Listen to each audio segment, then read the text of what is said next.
છેલ્લા એક દાયકામાં સાયકલના વેચાણમાં ઘટાડો આવ્યો છે, ત્યારે સાયકલના વેપારીઓ પણ આ મંદીનો સામનો કરી રહ્યા છે. પરંતુ પોરબંદરમાં ઘણા વૃદ્ધો સાયકલનો ઉપયોગ કરે છે અને અમુક સાયકલ ચાહકો તો સાયકલ માટે 3000 થી લઈને 20,000 જેટલો ખર્ચ કરે છે.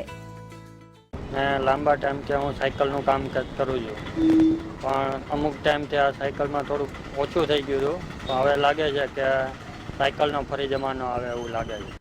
સરકાર દ્વારા વાહનોને લઈને ઘણા નિયમો છે, ત્યારે અઠવાડિયે એક દિવસ સાયકલ વાપરવા અંગે જોગવાઈ કરવામાં આવે તો મંદીમાં સપડાયેલો આ વેપાર ફરી જીવંત થાય અને પ્રદૂષણ તથા ટ્રાફિકની સમસ્યાને પણ નિવારી શકાય તેમ છે. સાયકલ સ્વાસ્થ્યની દ્રષ્ટિએ ઉત્તમ હોય છે, તેમજ પ્રદૂષણ નિયંત્રણ માટે પણ સર્વોત્તમ છે. ત્યારે વર્લ્ડ બાયસિકલ ડે પર એક દિવસ માટે નહીં, પરંતુ જો કમસે કમ સપ્તાહમાં એક દિવસ પણ જો સાયકલનો ઉપયોગ કરવામાં આવે તો ખરા અર્થમાં વર્લ્ડ બાયસિકલ ડે ની ઉજવણી સાર્થક ગણાશે.